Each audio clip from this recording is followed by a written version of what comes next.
Bonjour et bienvenue dans Rue de la République. Merci d'être avec nous. Aujourd'hui, nous recevons le préfet de police des Bouches-du-Rhône. Bonjour Pierre-Édouard Colliex. Bonjour. Merci d'être avec nous. Merci d'avoir répondu à notre invitation et merci à Léo Purguette d'être avec nous encore une fois. Bonjour. Dans Rue de la République. On va parler de cette actualité qui a fait la une de cette fin de semaine. Un plan de restauration de la sécurité du quotidien qui est adapté aux enjeux du territoire. Quels sont les enjeux de notre territoire des Bouches-du-Rhône, justement ? Oui, le ministre a voulu, en cette fin de semaine, lancer sur l'ensemble du territoire des plans de restauration de la sécurité du quotidien.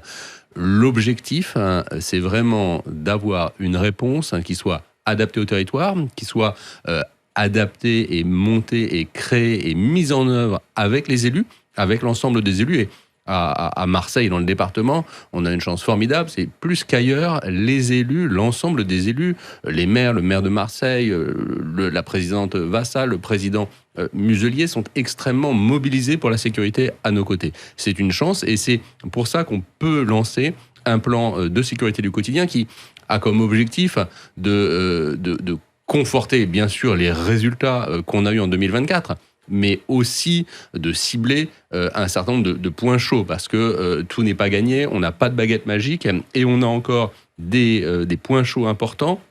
Donc l'objectif, cibler les points chauds géographiquement, là où les problèmes les plus importants sont identifiés, cibler les phénomènes les plus perturbants, le trafic de stupéfiants, un certain nombre de commerces qui sont utilisés pour du blanchiment, qui sont des endroits où on a des troubles à l'ordre public importants, et puis aussi cibler individuellement les délinquants, avoir une réponse qui soit adapté et vraiment personnalisé sur les différents délinquants que l'on arrête. Ça se traduit par quoi, justement ? Une présence policière qui sera plus accrue, plus visible ? Déjà que vous êtes extrêmement mobilisé depuis les opérations Place Nette, on le sait, notamment dans le nord de Marseille. En quoi ça va vraiment différencier de tout ce que vous faites depuis maintenant plus d'un an ? Alors, ce qu'on a fait depuis un an, c'est, vous l'avez dit, les opérations Place Nette, le pilonnage, XXL, qui ont été lancées à Marseille et qui ont donné de très bons résultats. L'objectif premier, c'était quoi ? C'était d'abord de réussir les grands événements qu'on a accueillis à Marseille. De réussir, on a accueilli le pape, on a accueilli l'arrivée de la flamme. C'est le premier événement des Jeux Olympiques. Tout le monde nous regardait et il y avait même un certain nombre de doutes sur la capacité. C'était un défi de sécurité. C'était un défi. Les gens avaient des doutes sur la capacité de Marseille, de ses acteurs locaux, de la police, à accueillir cette plus grande manifestation, ce plus grand service d'ordre de l'histoire de Marseille. Et ça a été réussi dans d'excellentes conditions et c'était une grande réussite Marseille. Et ensuite, c'était les Jeux Olympiques. Donc, les opérations Place Nette, c'était l'objectif était celui-là. Accueillir les JO, accueillir ces événements dans de bonnes conditions. Mais on a aussi de bons résultats sur la délinquance parce en occupant massivement le terrain, en occupant massivement avec des forces de l'ordre le terrain, en menant ces opérations, on a réussi aussi à lutter de manière exceptionnelle contre le narcotrafic et à faire baisser la délinquance dans un certain nombre d'endroits. Mais aujourd'hui, on a encore des défis, et tout le monde le constate, on a encore des défis importants dans un certain nombre de sites. Alors, quels sont ces points chauds, monsieur le préfet ? Les points chauds, on a commencé, et on commence ce vendredi dans le centre-ville de Marseille, sur la gare. C'est pas parce que la délinquance a baissé qu'elle a disparu. Elle reste présente. On a de nombreux faits de délinquance, on a de nombreux troubles à l'ordre public autour d'un certain nombre de commerces, d'épiceries où se rassemblent des individus la nuit en scooter, où il y a des livraisons, il y a de ventes d'alcool quand il peut pas en avoir, de la vente de tabac, des points de deal qui sont maintenus. On a divisé en 3 ans les points de deal sur le département par 2. Mais on part de loin. Donc le travail reste à faire. Notre objectif... Combien de points de deal encore à Marseille ? On est à 80 points de deal sur le département, divisé par 2 en 3 ans. Cette année, avec cette mobilisation exceptionnelle sur le département, on a réussi à en supprimer 29, mais vous savez que ça reste toujours extrêmement fragile. Ça se déporte aussi, vous nous l'aviez dit. Avant, c'était plutôt le nord de Marseille. Maintenant, ça se déporte vers le centre-ville et les quartiers sud. C'est un constat que vous faites encore aujourd'hui ? Ce qu'on constate, c'est que les trafiquants ne reculent devant aucune méthode pour essayer de vendre le stupéfiant. Aujourd'hui, ce qu'on constate le plus, c'est qu'au lieu de faire du point de deal physique, ils font du point de deal provisoire, temporaire. Ils font de la livraison. Ils essaient de contourner nos dispositifs. L'essentiel, la première priorité, c'est bien sûr de supprimer un point de deal, parce que le point de deal physique dans une cité, dans un quartier, dans une rue de Marseille, ça pourrit la vie de tout un quartier, de toute une cité, de toute une ville. Donc, c'est déjà un premier gain sur le territoire de le supprimer. Mais notre mobilisation, elle se poursuit également sur les réseaux sociaux, elle se poursuit également sur les contrôles routiers, sur les contrôles de flux. Et dans cette mobilisation, dans ce plan que nous mettons en œuvre à la demande du ministre, avec vraiment un soutien incroyable des élus depuis cette fin de semaine, c'est vraiment de commencer Gare Saint-Charles, de commencer dans les réseaux de transport, de commencer dans le centre-ville de Marseille. La gare, le centre-ville, c'est ça la sécurité du quotidien. Tous les Marseillais, tous les habitants du département passent un moment ou un autre par la gare Saint-Charles, par le centre-ville. Donc il est indispensable que cette mobilisation exceptionnelle et vraiment adaptée au terrain que nous a demandé le ministre, elle commence sur ce point-là, sur ce site-là, qui est un site où on a fait des progrès incroyables, mais où il reste une inquiétude, il reste le sentiment que niveau tout n'est pas gagné. C'est un sentiment d'insécurité sur ce lieu-là ? Moi, je ne parle pas de sentiment d'insécurité. Je constate que les gens, les passagers, ont parfois le sentiment, on constate des troubles, constate une mendicité agressive, constate des agressions physiques, des vols. Et donc, il est nécessaire pour nous d'y répondre de manière très opérationnelle. Donc, là-dessus, à la gare Saint-Charles, c'est une aide importante sur la vidéoprotection. C'est la connexion de la vidéoprotection avec les services de police. Pour être opérationnel en live, si vous me permettez cette expression, et réagir immédiatement, mais aussi dans le cadre de l'enquête, pour dès qu'un vol, une agression est commise, on puisse réagir rapidement. Et la police marseillaise, là-dessus, a des capacités assez exceptionnelles. On a un service de police des transports, le SISTC, qui a une réactivité assez incomparable. Vous vous souvenez de la dégradation de la stèle en mémoire des victimes du terrorisme il y a quelques semaines. Grâce à ce maillage de vidéoprotection, grâce à cette connaissance du territoire qu'ont les policiers, dès que les faits ont été portés à leur connaissance, en 24 heures, ils interpellaient l'individu qui a été incarcéré parce que c'était un profil dangereux. Donc, nous avons une capacité importante, nous avons beaucoup investi là-dessus, mais et c'est enfoncer une porte ouverte que de le dire, nos concitoyens, les habitants de Marseille nous demandent beaucoup plus pour que quand on sort de la gare, on puisse aller jusque dans le centre-ville, faire ses courses, faire ce qu'on a à faire de manière l'esprit tranquille, sans croiser un vendeur de drogue, sans croiser un individu dangereux. Donc c'est vraiment... Et donc au-delà de la vidéoprotection, ça veut dire quoi ? Ça veut dire des renforts, ça veut dire des effectifs de police, ça veut dire des forces qui soient présentes de manière plus continue ? Ça veut dire déjà continuer le travail d'amélioration de la vidéoprotection à Marseille. On travaille de manière extrêmement proche avec la mairie de Marseille, avec la ville, sur ce plan de déploiement de vidéoprotection. Le président de la République avait annoncé plus 500 caméras dans le cadre du plan Marseille en grand. Ces 500 caméras, elles sont en cours d'installation. En 2024, on en a installé 190. C'était à la fois sur le centre-ville, à la fois sur les quartiers nord, à la fois sur un certain nombre d'axes sensibles. En 2025, on poursuit cet effort, vraiment main dans la main avec la ville, 150 caméras de plus en 2025, et puis les 160 qui resteront installés le seront en 2026. Là, l'engagement et le partenariat est tenu, et c'est vraiment quand on pose une caméra sur la halle Puget, on a posé une caméra cette année. On a vu en quelques semaines l'impact que ça avait sur la sécurité pour repousser un certain nombre d'individus qui avaient occuper le terrain. Et puis, on voit quand les délinquants essayent de nous scier les mâts des caméras, essayent de s'en prendre aux caméras, c'est bien la preuve que ce sont des outils efficaces qui les perturbent, qui les empêchent de mener leur trafic en toute impunité. Mais il faut aussi des hommes et des femmes derrière ces caméras et pour ensuite intervenir. Évidemment, les caméras, c'est un outil au service de la police. La police municipale a bien sûr renforcé sa présence, on travaille main dans la main sur le centre-ville, et puis les efforts de l'État, puisque l'État, c'est sa première mission que d'assurer la sécurité à Marseille, c'est des efforts qui ont été cette année exceptionnels. À 2 points de vue, à la fois pour occuper la voie publique, comme vous le soulignez, que l'on voit des effectifs de police sur le terrain. On a affecté plus d'effectifs de police ces 3 dernières années que dans les 10 années précédentes. On a affecté près de 500 policiers à Marseille, et donc ça nous a fait un gain net de policiers à Marseille qui était de plus de 200 policiers.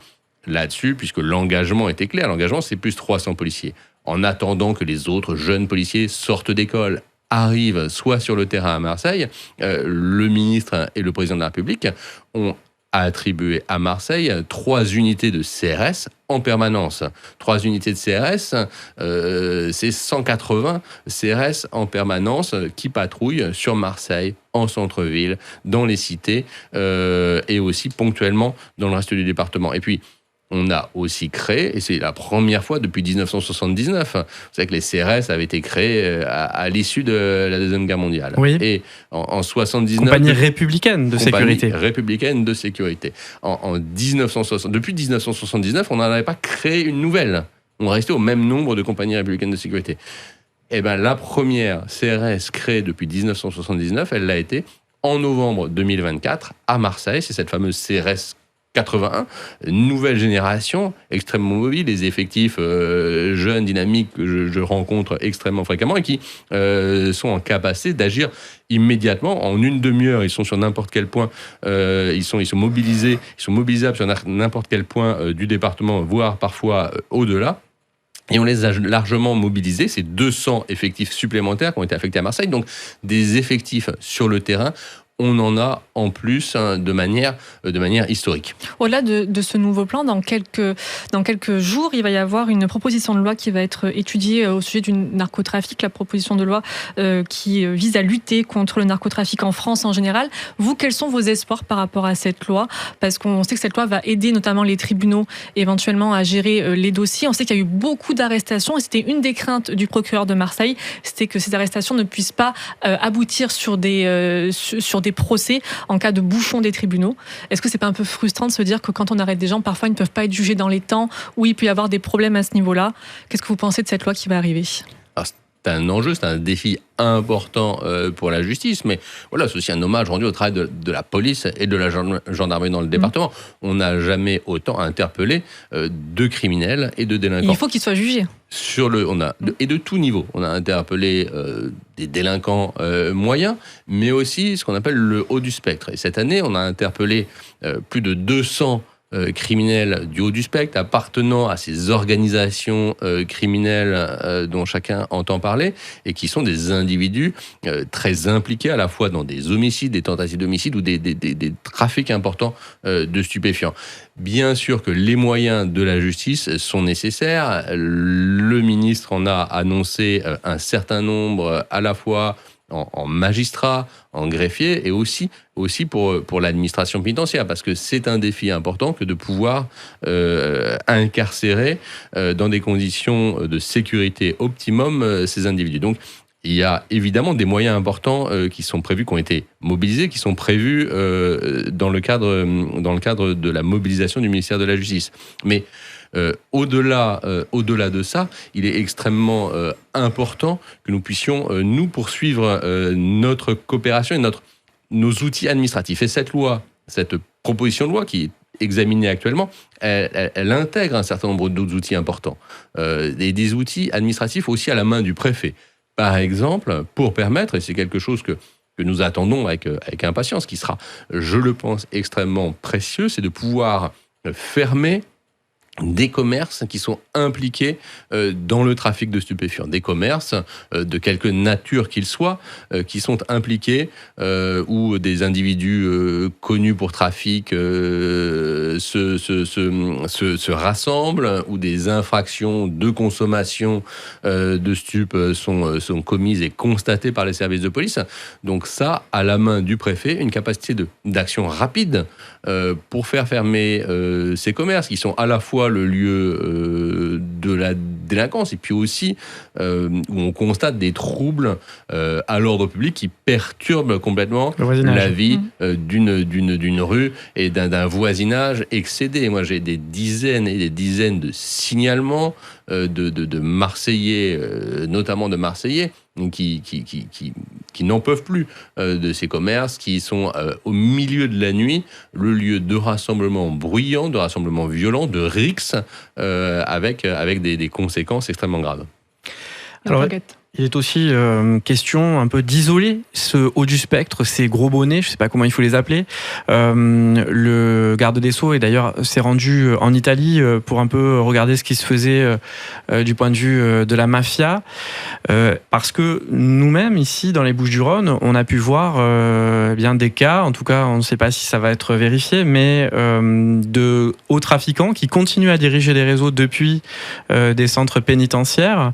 Est-ce que vous avez quelques éléments à nous donner aussi sur la façon dont on peut couper les canaux de communication pour aider à disloquer ces trafics? C'est vraiment à l'administration pénitentiaire de vous donner ces éléments. Le ministre d'État, garde des Sceaux, ministre de la Justice, est venu il y a quelques jours à Arles pour visiter la prison. Il a rendu hommage d'ailleurs au courage des infirmières et du gardien de prison qui avait été pris en otage par un criminel chevronné. Et j'étais sur place et j'ai pu constater également le courage de ces personnels de l'administration pénitentiaire. Aujourd'hui, la police, la gendarmerie travaillent de manière extrêmement rapprochée avec l'administration pénitentiaire. Au-delà des projets qui ont été annoncés par le garde des Sceaux, de ces prisons spéciales qui isoleront de manière extrêmement claire des profils dangereux, non pas des individus en fonction de la nature de leur incarcération, mais en fonction du danger qu'ils représentent, notamment en cas de narcotrafic. Et à Marseille, on est vraiment on connaît les dangers que ces individus font peser sur à la fois les habitants, à la fois des concurrents, et puis aussi sur les services publics. Donc il y a ce travail qui est fait pour avoir ces prisons dédiées. Le ministre les a annoncées pour avant l'été.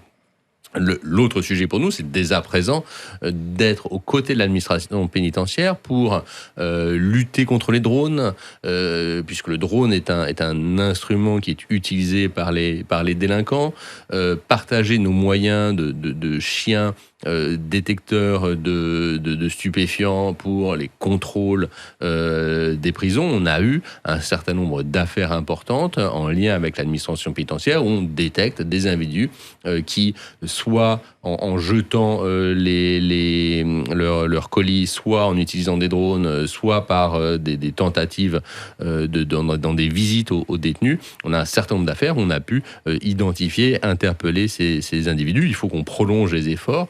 L'administration pénitentiaire met en place des outils de protection et de sécurité de leurs établissements. Et nous, de notre côté, on multiplie la présence de nos dispositifs de lutte anti-drone, de nos dispositifs d'interpellation en flagrant délit de ces criminels. Ça nous amène à une question sur l'état de la DZ Mafia, puisque c'était ce réseau-là qui a utilisé, vous parliez de différents moyens, absolument tous les moyens, y compris, semble-t-il, des moyens de communication à l'égard de la population sur les réseaux sociaux, etc. Est-ce qu'on est en situation de démantèlement de ce réseau? Est-ce que vous pouvez nous dire où nous en sommes précisément sur la DZ Mafia? Nous en sommes à une mobilisation exceptionnelle des services de police judiciaire. Je vous disais tout à l'heure qu'on avait, en 2024, interpellé près de 300, c'est 282 individus du haut du spectre, et donc notamment un certain nombre affiliés à cette organisation que vous rappelez. Donc, évidemment, Le ministre de l'Intérieur avait annoncé aussi une mobilisation sur le judiciaire. Pour lutter contre ces groupes criminels, il ne suffit pas d'être présent sur le terrain, il faut vraiment qu'on puisse prolonger cet effort, avoir un impact durable en mettant hors d'état de nuire les principaux criminels. Et donc, c'est vraiment en faisant des enquêtes judiciaires approfondies. On avait besoin de moyens. Si vous vous souvenez qu'en 2023, le nombre d'homicides, de tentatives d'homicide avait tendance à étouffer les capacités de travail de la police judiciaire. Donc, à la fois, la police judiciaire a fait des efforts remarquables de mobilisation et ça nous a permis notamment de diviser par 2 le nombre d'homicides liés au stup en 2024. On a divisé par 2, on est passé de 49 à 24. Aussi ça reste parce que énorme. Le conflit entre le gang Yoda et la deuxième mafia s'est terminé à ce moment-là. C'est un lien également. Il s'est aussi terminé parce que le patron de Yoda a été interpellé, a été incarcéré au Maroc et a été extradé. Il y a quelques semaines à peine, et il est actuellement dans une prison en France. Donc, cette mobilisation, elle est aussi le fait d'une mobilisation judiciaire très importante où on a renforcé les moyens. Le ministre, en novembre, avait annoncé plus 25 enquêteurs de police judiciaire professionnels au sein de la police judiciaire marseillaise. Ils sont arrivés il y a maintenant un peu plus d'une semaine. Donc, cet engagement a été tenu, cette mobilisation est à son maximum. Alors, c'est une préoccupation importante de la société civile aussi. Il y a eu un appel de Marseille qui a été lancé par une série de personnalités progressistes de notre ville pour appeler à des solutions qui soient globales, notamment sur le port, également dans les quartiers, etc. Est-ce que vous avez pris connaissance de cet appel ? Est-ce que vous avez éventuellement reçu certains de ces signataires depuis votre prise de fonction ? Ce que je sais, c'est que nous, notre mobilisation, enfin la police et la gendarmerie ne peuvent pas tout. On est sur une réponse qui est forcément une réponse globale. Moi, en tant que préfet de police, je suis en charge essentiellement de la police, de la gendarmerie, de la prévention de la délinquance et donc de la mobilisation de services qui sont beaucoup des services répressifs. Mais un toxicomane, c'est aussi un malade. C'est certes un délinquant, il commet une infraction, mais c'est aussi un malade. Et dans le centre de Marseille, on est confronté à ces problématiques de manière importante. Donc évidemment qu'on a besoin d'un travail collectif et qu'on a besoin d'un soutien, que ce soit les élus, que ce soit les services du ministère de la Santé notamment, et de se mobiliser largement au-delà du simple, de la spécialité, des simples et des seules, en tout cas des seules forces de police. Elles n'ont pas de réponse à l'ensemble des difficultés. On va conclure cette émission. Alors avant ça, la dernière question de cette émission, c'est la question signature qu'on pose aux nouveaux venus. C'est votre cas. Pierre-Édouard Colliex, qu'est-ce que la République pour vous ? La République, c'est vraiment de pouvoir apporter, de défendre l'ensemble des valeurs qui sont les nôtres auprès de tout le monde, de tout un chacun, de chaque habitant du département. La difficulté aujourd'hui, c'est de pouvoir permettre à chacun d'avoir les mêmes droits, la même possibilité de se déplacer, d'exprimer son mode de vie, d'exprimer sa liberté individuelle au quotidien. Et quand on est en insécurité, on n'est plus en capacité d'avoir cette expression, d'avoir ce quotidien libre et apaisé. Donc la République, c'est vraiment permettre à chacun de profiter de la liberté et l'ensemble de nos valeurs de manière tout à fait égale et dans chaque coin de ce territoire, dans chaque cité, dans chaque rue de Marseille et du département. Merci beaucoup, monsieur le préfet, d'avoir été avec nous sur Maritima. Merci Léo Purguette d'avoir été avec nous également. Et on se retrouve dimanche prochain pour une nouvelle émission. Merci.